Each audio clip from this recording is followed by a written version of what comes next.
Hi everyone, कैसे हैं आप सब। तो आज का हमारा टॉपिक है प्रोसेस शेड्यूलिंग। प्रोसेस शेड्यूलिंग में हम पढ़ेंगे ऐसे कि प्रोसेस शेड्यूलिंग क्या चीज़ है।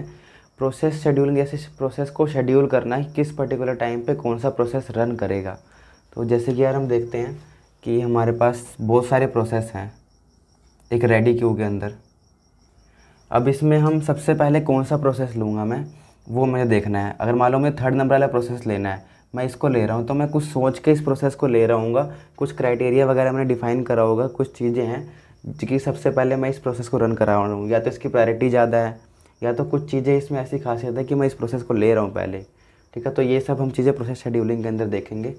तो प्रोसेस शेड्यूलिंग क्या होता है? Process scheduling is the process of determining which process will actually run when there are multiple processes. जब हमारे पास बहुत सारे प्रोसेसेस हैं तो उसमें से हम कौन सा प्रोसेस चूज़ करेंगे, उसे हम प्रोसेस शेड्यूलिंग कहते हैं। ठीक है, उसको डिटरमाइन करना प्रोसेस शेड्यूलिंग होता है। अब प्रोसेस शेड्यूलिंग हम करते क्यों हैं? ठीक है, हम वो वाला प्रोसेस हम क्यों लें? हम डायरेक्टली भी तो करा सकते हैं कि जो मेरा पहले है यहाँ पे मेरा ये रन कर दे, मतलब 1 बाय 1 रन करते जाएंगे यहाँ पर। तो यार जैसे हमें ना एक स्ट्रक्चर चाहिए होता है, एक मैनेज्ड वे चाहिए होता है प्रोसेस को रन कराने के लिए। प्रोसेस को रन कराने के लिए मैनेज्ड वे ऐसे कि मान लो आप हॉस्पिटल में हो, आप एक डॉक्टर हो। अब उसके पास काफ़ी सारे आपके पास मरीज़ आए हुए हैं। अब उसमें से आप 1 बाय 1 आपने पहले इसको चेक करा, फिर इसको चेक करा। ठीक है, उसके बाद मान लो एकदम से कोई भी मतलब काफ़ी इमरजेंसी में आ गया बंदा, वो यहाँ पर आपको कह रहे हैं कि मुझे चेक करो, तब आप इसको छोड़ के उस वाले पर्सन को लोगे यहाँ पर, ना कि आप अपना 1 बाय 1 चेक करोगे और उसको कहोगे कि लास्ट में आ। ठीक है, तो उसके लिए एक प्रायोरिटी बन चुका है यहाँ पर। तो एक प्रायोरिटी बेस्ड भी चीज़ें हम करते हैं यहाँ पर। तो प्रायोरिटी बेस्ड के लिए भी हम शेड्यूलिंग यहाँ पे काम आती है। तो एक तो होता है कि एक मैनेज्ड वे मिल जाता है यहाँ पर,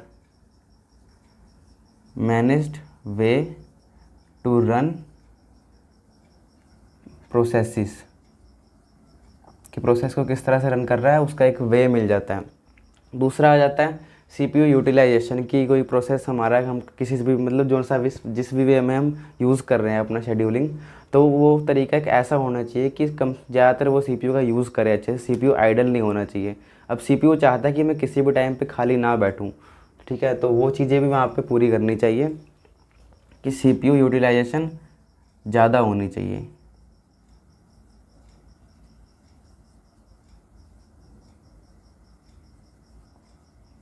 ठीक है, अगर हम इसकी शेड्यूलिंग नहीं करते हैं, हम 1 बाय 1 रन कराते हैं कि ये वाला हमारा प्रोसेस रन होगा, जब ये कंप्लीट हो जाएगा तब ये वाला रन होगा। अब बीच में उसको अगर इनपुट आउटपुट की ज़रूरत पड़ेगी, वो अगर इनपुट आउटपुट कराने ऑपरेशन कराने जाएगा, तब यहाँ पर प्रोसेस सीपीयू क्या करेगा? वो खाली बैठेगा। ठीक है, अगर वहाँ पे वो खाली बैठ रहा है तो फिर वहाँ पर उसकी यूटिलाइजेशन अच्छे से नहीं होगी। ठीक है, उसे अपने आप दूसरे प्रोसेस पे स्विच कर देना चाहिए। ये सबसे आप शेड्यूलिंग के अंदर देखेंगे। अगर वो नहीं करता है तो उसकी यूटिलाइजेशन अच्छे से नहीं हो रही है। तो वो चीज़ें भी करने के लिए हम शेड्यूलिंग यूज़ करते हैं। सीपीयू यूटिलाइजेशन हाई होती है इसकी। और एक हो जाता है थ्रूपुट, कि इसका काम ज़्यादातर काम करके दे सके। अब जब वो इनपुट आउटपुट कराने गया है ऑपरेशन यहाँ पर, उस टाइम सीपीयू खाली बैठा है, कुछ काम तो कर नहीं रहा है, तो उससे क्या होगा? उसका टाइम भी जो है काफ़ी वेस्ट होगा वहाँ पर, और वो कम टाइम में ज़्यादा काम नहीं करके दे पाएगा। तो थ्रूपुट यही है कि एक सीपीयू कितना काम करके दे रहा है उसे पर यूनिट टाइम में। ठीक है, तो इंक्रीज थ्रूपुट। ठीक है, वो कितना प्रोसेस एग्जीक्यूट कर रहा है एक पर यूनिट टाइम में, वो। तो ये कुछ 3 चीज़ें हैं जिसकी वजह से हमें प्रोसेस शेड्यूलिंग करनी चाहिए। और भी कुछ चीज़ें हैं, ये 3 कुछ मैंने वैसे बताई हैं मेन, जिसकी वजह से आपको समझ आ जाए कि प्रोसेस शेड्यूलिंग हम पढ़ क्यों रहे हैं, करना क्यों पड़ता है हमें ये। तो उसके बाद आता है types of scheduling. Types of scheduling हमारी 2 टाइप्स की होती हैं, एक प्रीएम्प्टिव शेड्यूलिंग और एक नॉन प्रीएम्प्टिव शेड्यूलिंग।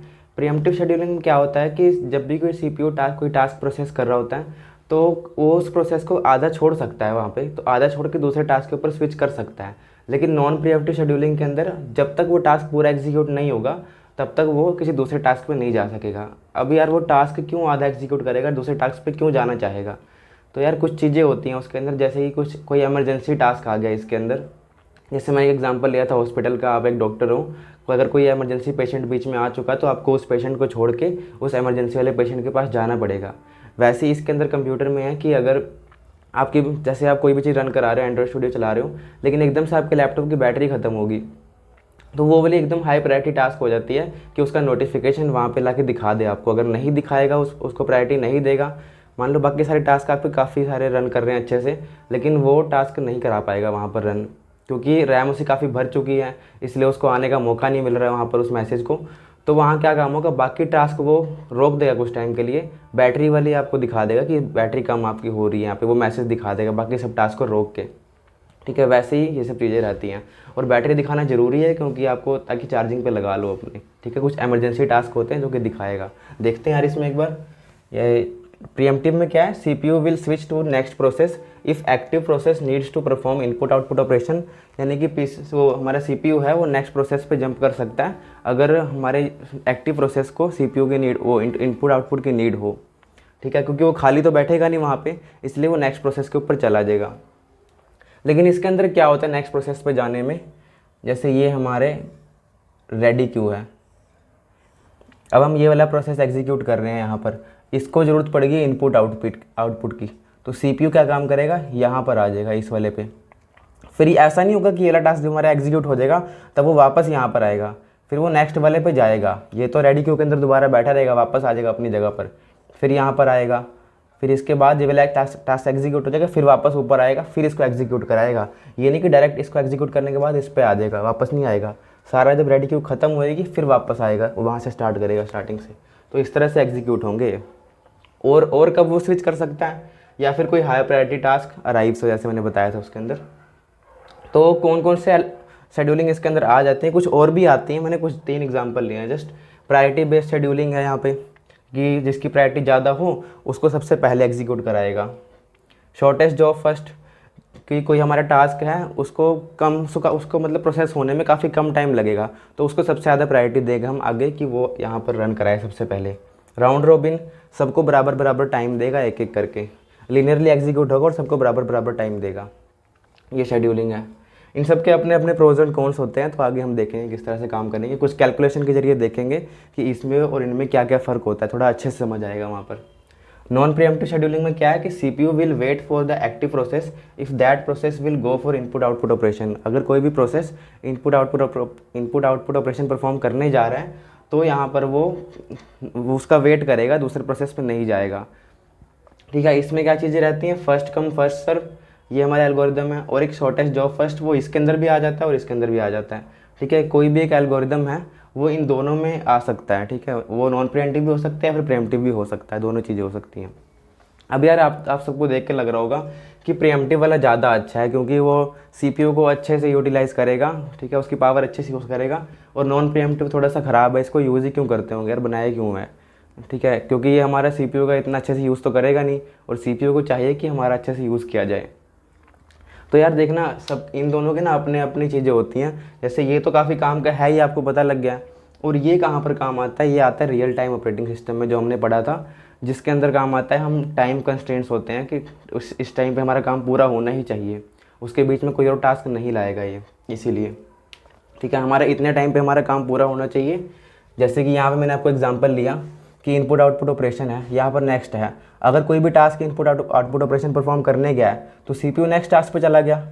ठीक है, वहाँ पर कोई दिक्कत नहीं आएगी, नेक्स्ट टास्क पे चला जाए। लेकिन जितने भी आगे रेडी क्यू के अंदर प्रोसेस पड़े हुए हैं ना, वो सबको एग्जीक्यूट कराने के बाद यहाँ पर वापस आएगा। लेकिन इस टास्क को टाइम के ऊपर एग्जीक्यूट होना था, तो यार क्या करेगा ये प्रोसेस, इसको तो टाइम के ऊपर एग्जीक्यूट होना था, लेकिन वो पूरा का पूरा रेडी क्यू उठा के फिर वापस वहाँ पर आएगा। तो यार ये चीज़ यहाँ पर अगर प्रीएम्पशन में होगी तो नहीं काम चलेगा, इसलिए नॉन प्रीएम्प्टिव भी काम आता है रियल टाइम ऑपरेटिंग सिस्टम में। इसके भी कुछ अपनी ज़रूरतें होती हैं, इसलिए इसको बनाया गया। ठीक है, नेक्स्ट देख लेते हैं कुछ क्राइटेरिया क्या होते हैं कि किस हिसाब से हम उसको एग्जीक्यूट कराते हैं, कि कोई भी किसी भी प्रोसेस को या किसी भी शेड्यूलिंग को हम अच्छा कैसे कहेंगे, अच्छा कैसे मानेंगे। ठीक है, तो देखते हैं आगे। तो उसके बाद देखते हैं शेड्यूलिंग क्राइटेरिया, कि किस क्राइटेरिया के ऊपर हम एक प्रोसेस को, एक मतलब शेड्यूलर को कहें कि वो अच्छा है। तो सबसे पहला आता है सीपीयू यूटिलाइजेशन। तो सीपीयू यूटिलाइजेशन में क्या है, how much CPU power is use to execute a task, कि एक प्रोसेस कितना पावर यूज़ कर रहा है, उसको सीपीयू की वो है कितनी पावर उसकी यूज़ कर रहा है। तो ये हमें पता है कि सबसे ज़्यादा होनी चाहिए, ज़्यादा जितनी हो सकती है सीपीयू यूटिलाइजेशन होनी चाहिए। ठीक है, हमें खुद पता है। थ्रूपुट क्या है, number of processes completed per unit time, कि पर यूनिट टाइम पे कितने प्रोसेस कंप्लीट हो रहे हैं। तो ये भी ज़्यादा ही होना चाहिए थ्रूपुट किसी प्रोसेस का, ऐसा शेड्यूलिंग क्राइटेरिया होना चाहिए। Waiting time, sum of the time interval spent a process in ready queue, जब प्रोसेस हमारा स्टार्ट होता है, अराइव होता है, उसके बाद वो रेडी क्यू के अंदर आता है और वेट करता है कि कब उसका नंबर आए और वो एग्जीक्यूट होने जाए। तो वही कितना टाइम वो उस रेडी क्यू के अंदर स्पेंड कर रहा है, तो वो होता है हमारा वेटिंग टाइम। उसके बाद है response time, time at which CPU allocated to CPU first time, process first time, कि वो प्रोसेस हमारा पहली बार CPU को कब एलोकेट हुआ था, वो कौन सा टाइम था जिस टाइम पे वो एलोकेट हुआ था, तो वो हमारा टाइम रहेगा रिस्पॉन्स टाइम, कि पहली बार उसने कब रिस्पॉन्स किया, प्रोसेस करना कब स्टार्ट किया। कंप्लीशन टाइम, जिस टाइम पे प्रोसेस हमारा कंप्लीट हो चुका है पूरी तरह से। उसके बाद था turn around time, process arrival time to completion time, कि जब हमारा प्रोसेस स्टार्ट हुआ था और जब कंप्लीट हुआ, वो उसका टर्न अराउंड टाइम है पूरा का पूरा, उसका लाइफ टाइम हो गया एक हिसाब से कह लो। फिर आ जाता है हमारे एक बर्स्ट टाइम, कि उस प्रोसेस ने कितने टाइम तक उसको CPU को यूज़ किया, क्योंकि बीच में कई बार वो छोड़ भी सकता है, तो वो वाला टाइम नहीं लेना हमने, जितने टाइम उसने उसको यूज़ किया CPU को उतना टाइम लेंगे, जितना टाइम CPU को यूज़ किया जला हो CPU के हिसाब से कह लो बर्स्ट टाइम।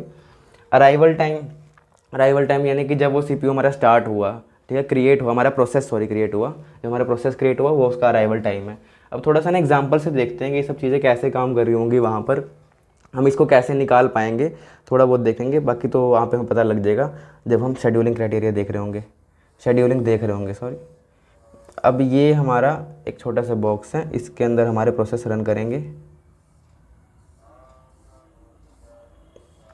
अब मान लो यहाँ पर हमारा प्रोसेस P1 रन कर रहा है, एक बार यहाँ P1 रन कर रहा है, एक बार यहाँ, ये प्रोसेस हमारा P2 यहाँ पे एलोकेट हुआ है, ये P2 यहाँ पर P3 आया, P3 एक बार आया।